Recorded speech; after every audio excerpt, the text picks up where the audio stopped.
sot kishte kontroll të papritur të detyrave. Unë mendova se isha i përgatitur, por harrova të bëja detyrën e matematikës. Kur mësuesja filloi të kontrollonte fletoret, u bllokova për 1 sekond. Aron, pse nuk e ke bërë detyrën? Pyeti ajo. Përpiqesha të gjeja një justifikim. E humba në çantë, bërtita i skuqur. Gjersa gjithë klasa qeshi dhe filloi të bërtiste. Aron, të pëlqen të jesh në qendër të vëmendjes. Unë përpiqesha të qetësohesha, por sa herë që ja tregoja fletoren dikujt, të gjithë qeshnin akoma më shumë.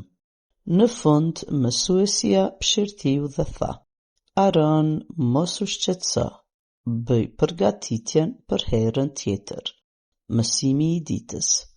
Të harrosh detyrën mund të bëj qendër të vëmendjes, por gjithmonë mund të përmirësohesh herën tjetër.